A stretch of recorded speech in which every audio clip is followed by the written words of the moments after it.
Hey everybody, this is John for Arena Nexus MTG coming at you with a quick deck tech for the deck that we use to mostly get to Mythic this month for the first time ever for me getting to Mythic. Kind of a happy moment for me, as I don't always play a ton of Arena, so it was kind of nice to do that.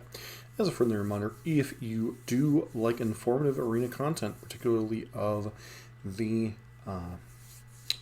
not Pioneer, the Explorer format, please consider subscribing to the channel, giving us a thumbs up, leaving a constructive comment down below, and don't forget to check out our Pioneer sister channel, Pioneer Nexus MTG, where I do deck guides and some gameplay for the full Pioneer format instead of just doing Explorer on Arena.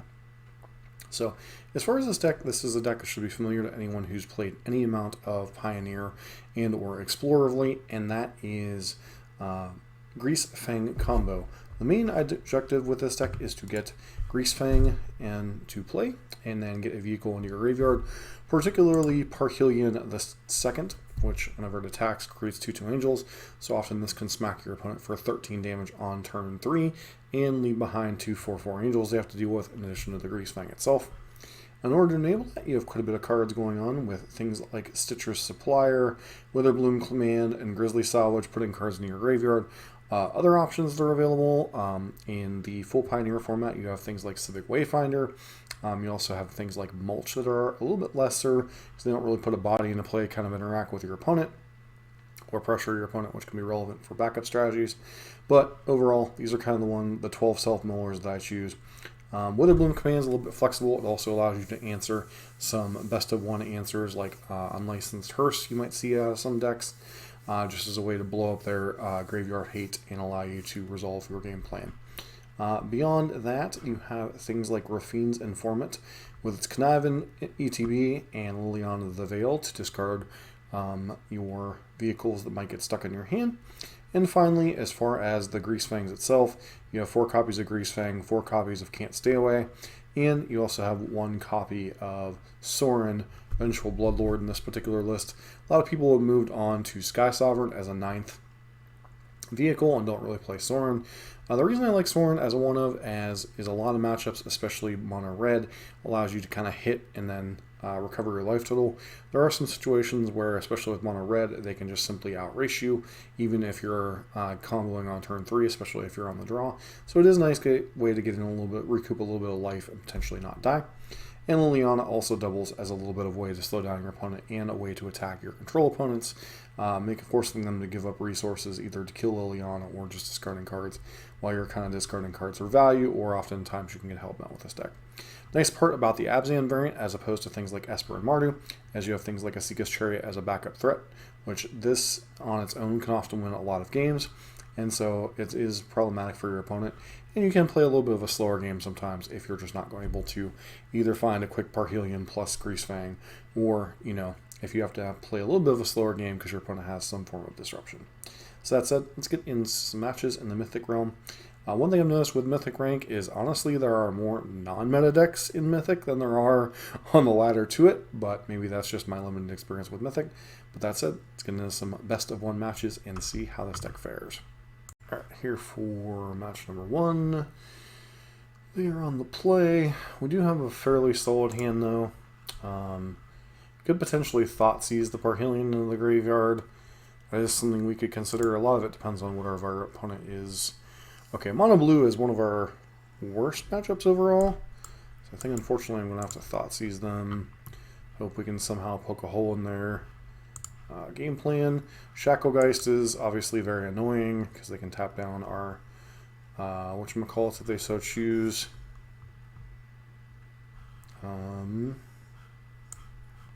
So I think here we actually go with Raffine's Informant.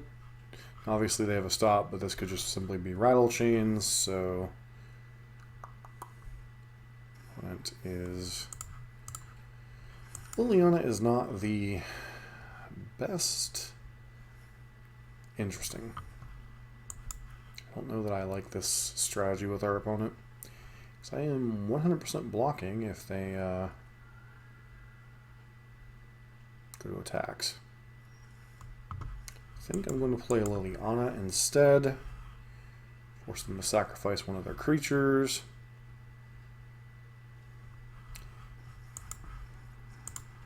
where Liliana can come up quite nicely.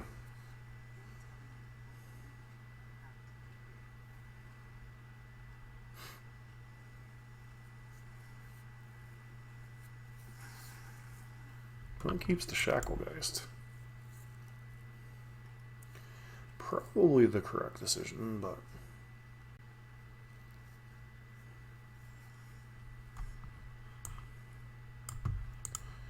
obviously very leery of the combo itself, which tells me they likely don't have a counterspell in hand.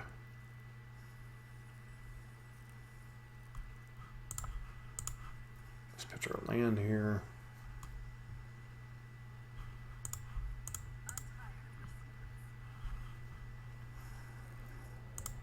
Move to combat, see if they choose to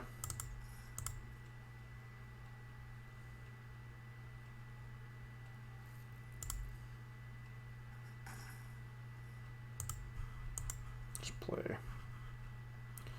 Like I said, I don't think they have a counterspell in hand, but there is no reason really to go for it here. We can just Grisly Salvage on end step.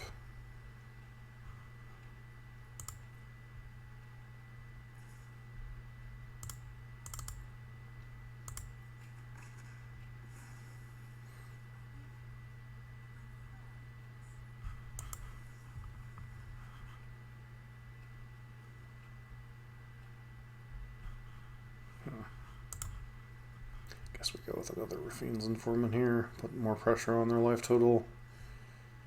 Witherbloom Command's actually a decent one here.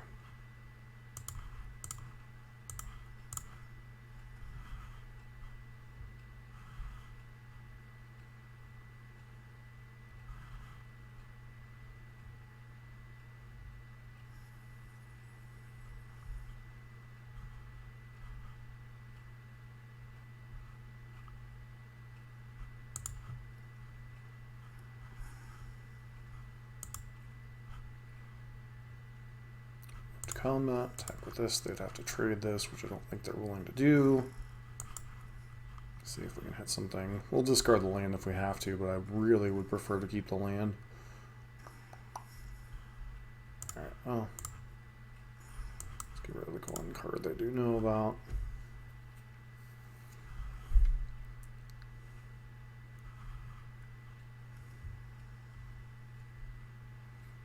That turn one Thoughtseize taking their Curious Obsession was just really important in this matchup.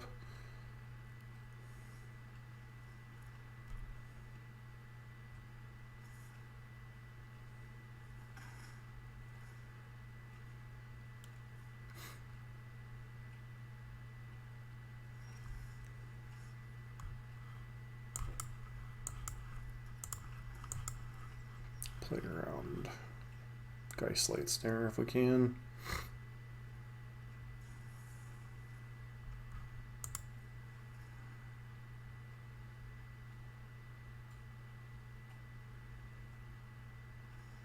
And we beat one of our tougher matchups. Alright, back for our second match. Cian has no self-mill. No vehicles. We do have a Can't Stay Away, but we have no white mana, so I think we have to mulligan this hand. It's one of the things you'll find is you often mulligan a lot with mana being the biggest issue, either not enough lands or missing one of your colors. So could put back Chariot. Alternatively, we could go keep Witherbloom Command, Grisly Salvage. I think we're going to put back the Witherbloom Command. Just allows us to curve out the best. So not quite sure what that means. Could be blue-eye control, I suppose. Milling, Greasefang. I guess could be relevant in some spots. Yeah, it looks like we're up against blue-eye control.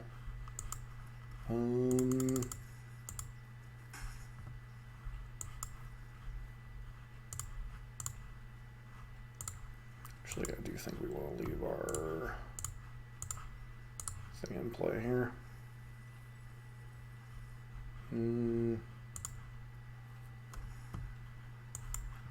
Against blue-white, you need to be pressuring them as much as possible.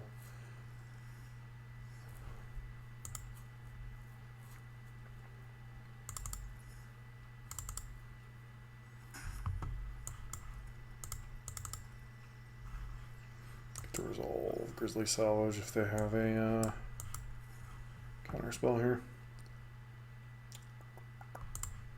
We'll take that, continue to pressure our opponent. I think next turn we're probably slamming Esika's Chariot. Because ironically, we don't have a vehicle in our graveyard yet. But this is also a matchup where if you don't go quickly or have like a quick Liliana or something, can get quite tricky. Move to combat.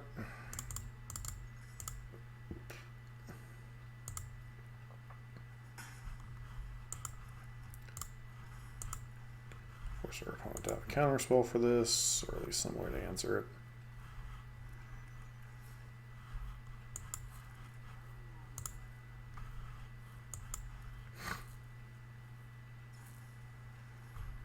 Opponent with a lot of card draw.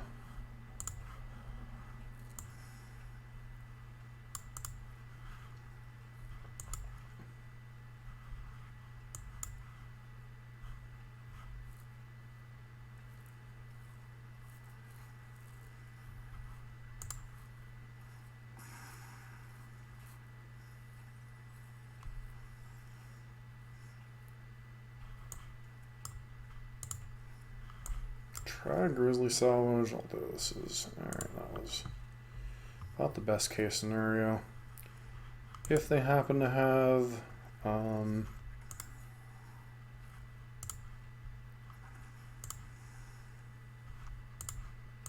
March of Otherworldly Light, they don't, so a little bit unfortunate for our opponent, but you know, you can maneuver blue-white into a position where they have to Supreme Verdict or something. The most devastating card for them is usually Farewell if they can, you know, mine the early couple of turns. But yeah, is a nice way to back them into a bit of a corner. We're here for our third match. This hand once again has the no self-mill problem. Yeah, you have double Greasefang and Thoughtseize could potentially buy you turns. You could consider keeping this hand, but I think on Maul you can do a little bit better. This hand is A-OK. Putting back... I think you put back Liliana, honestly. Like, Lily's a great card, don't get me wrong. But I think this hand you'd rather have the resiliency of... Okay. So... Esika's Chariot's not the best against green decks, but it's a threat. Especially if this is elves. Nope, it's just monitoring aggro.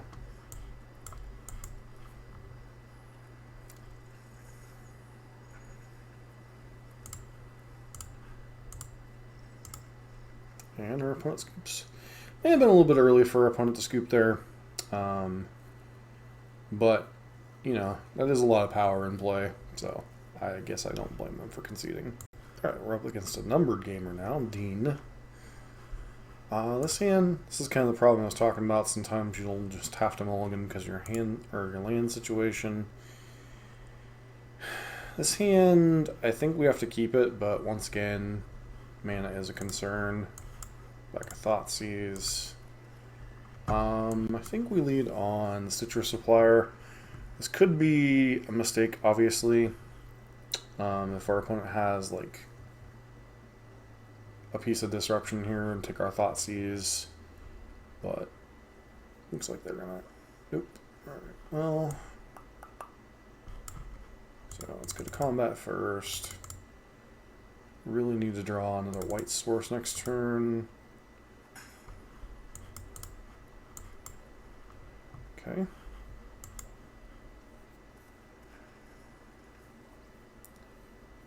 Okay, 1, 2, 3. Go on Thoughtseize, see what our opponent's up to. Probably a mirror match, quite frankly. Indeed, it's the mirror match.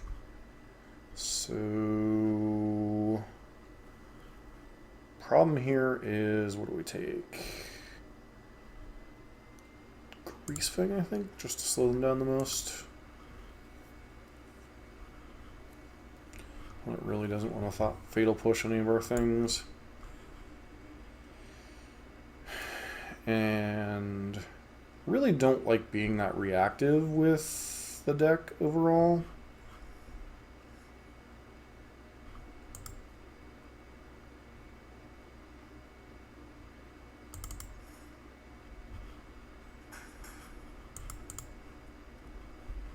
But we're lacking white mana, so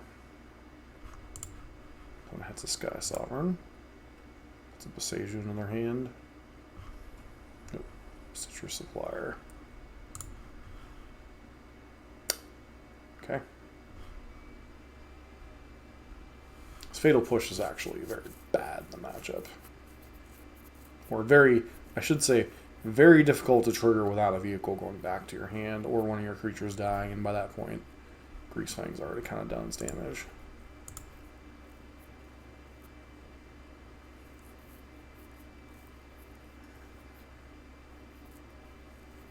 Drew a Thoughtseize, good for them.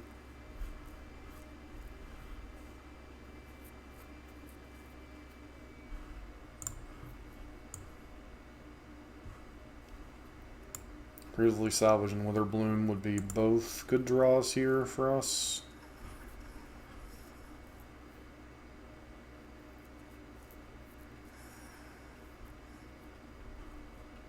We hit on the above.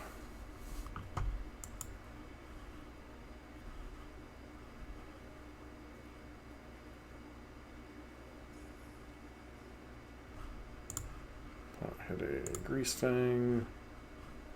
Fortunately, they can't put it in play this turn, but we do need to hit the combo next turn.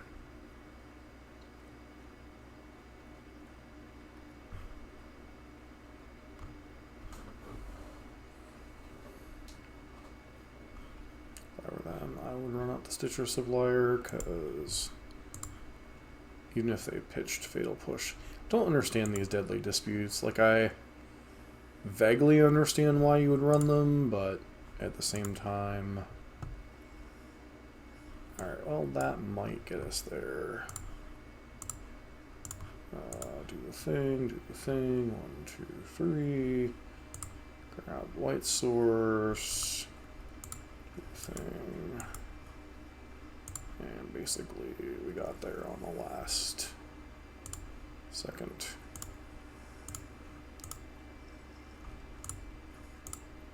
Don't want to give them a chance to recover.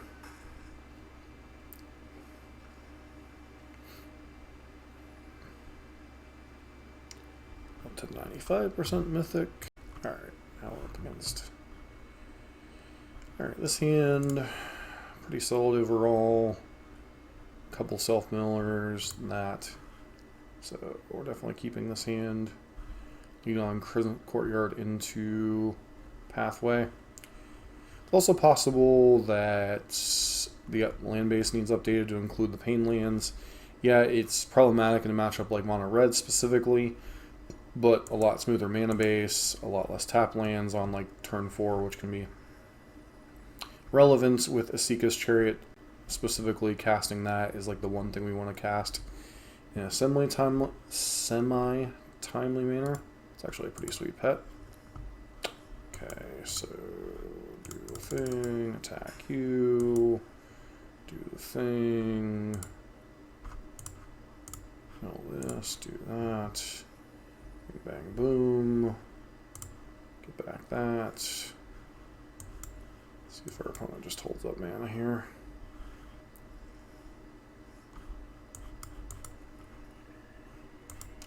Actually forces them to have an answer. Do you have it? Sure.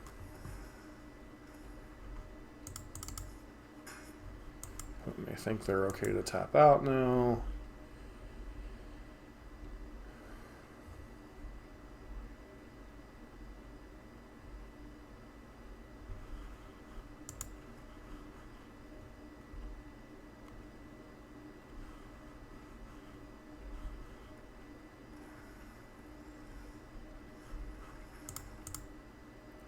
That continues to want to try to tap out. Let's continue to play like this kind of semi-value game.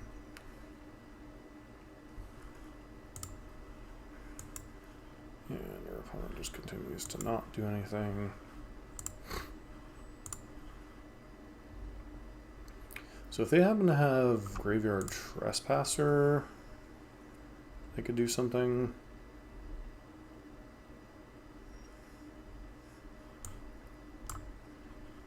Start by this, force them to have an answer to that. No, just slam another Greasefang if we have to.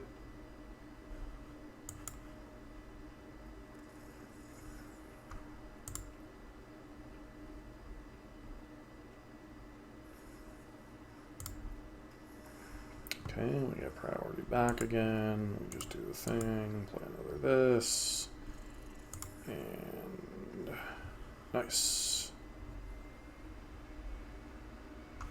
Nice, nice, nice. Alright, back with a quick wrap up with some untapped.gg statistics for the deck overall. Now, keeping in mind this is not all I've played the deck, as I did play the deck some on my mobile phone, which untapped.gg does not track. But overall, we were 59 and 36 with the deck on our way to Mythic 95% currently. Tracking some of the more important matchups, Mono Red, 6 and 11. Obviously, you can tell this is kind of a bit of a dog. Rakdos, we're 10 and 2 against so far. One of the problems with a deck like Rakdos is Rakdos definitely gains percentages in matchups where they can sideboard, and in a best of one meta, obviously, they don't have the luxury of mulliganing to like Ley Lines and Graveyard Trespassers. Mono Black, I'm not really sure what is going on here, other than maybe I played against some Rakdos decks that were not able to deploy all of their colors in time. I know I have played against a couple Mono Black decks, but definitely not this many on the ladder. 4 and 5, most likely, what's the mirror match? Blue-White Control, 6 and 2 overall. Like you kind of saw in this particular set of games against our one match against Blue-White Control, you know, kind of how you have to play a little bit of a slower game. You know, sometimes you can just go YOLO and like smack them on turn 3, especially if you're on the play. This is probably mono-white, mainly humans, but also possibly some mono-white angels. 5 and 1 here, 4 and 2 against blue-white or mono-blue. I still think that's one of the trickier matchups. One of the matchups I've actually found that can kind of go over the top of us, which would be a little bit surprising, is the green-white angel collected company angels. Especially when they are on the play, they can often go turn 2 Bishop of Wings, turn 3 the whatchamacallit angel that gain Richest Valkyrie, and then just kind of go nuts from there with either a collected company or some other play, and then just gain a bunch of life, put a bunch of dudes in the play, and then their life just kind of spirals out of control. And they can do a very good job of stalling you for a couple turns, even if you happen to get a Parhelion hit in. They can often recover from that. So this is one of the decks that actually, in best of one, can actually kind of go over the top of what you're doing. Some of the reason why you might see that other Greasefang deck playing a little bit more interaction. I'm not a huge fan of it. I think especially you're more interested in going as linear as possible, especially in the best of one meta. You know, that's just my opinion, but you know, I'm not a well-versed ladder climber. This is my first time getting to Mythic. First time I've really tried to get to Mythic 2 in quite some time, but you know, it is nice to always have a deck. And as far as this month, or this version of it so far, you know, we're 49 and 28 since I made some adjustments. On the play, 64%. On the draw, 59%. Overall win percentage, 62%. Like I said, one thing, the land base might be needed to be updated with some of these pathway lands in particular. Also, these Blooming Marshes and Concealed Courtyards can sometimes be a little bit awkward, and total number of white sources, you only have 4, 8, or 4, 5, 9 total, which can be a little bit awkward, as you really need white sources. It's really kind of hard to keep a hand without a white source for both your Can't Stay Aways and your Greasefangs. I would look to up the number of those without necessarily going down on our green sources, etc., because, you know, that's a very important color with, you know, your Grisly Salvage and Witherbloom Commands. Obviously, those kind of count as lands a lot of the time. You can keep some hands without Greasefang and Can't Stay Away. Like if you potentially have like multiple copies of Grisly Salvage is possible to keep these hands, but those are a little bit slower and something you want to consider more when you're on the draw. And obviously, one other thing I didn't note in the deck tech that you can do is often Thoughtseize yourself to put a vehicle in the graveyard. Like for instance, you say you have Thoughtseize into Can't Stay Away or Thoughtseize into playing your Greasefang. You know, if your opponent isn't going to have a ton of interaction, you can always Thoughtseize yourself, put it in the graveyard, and kind of go off from there. But you know, the number of decks that don't have interaction of some kind are kind of low in the format, so you kind of need to be aware of when you kind of need to play a little bit of slower gameplay and when you're just trying to YOLO slam it. So, as always, I want to thank everybody for tuning in for this week's video. As nice to hit a little bit of Mythic. And next week, I'm not sure we'll be working on, but I did promise somebody for the Pioneer channel that I'd be working on a sideboard guide for Jund Sacrifice. So you might see me doing some Jund Sacrifice videos here shortly. But as always, don't forget to like, comment, subscribe, and hope to see you for next week's video.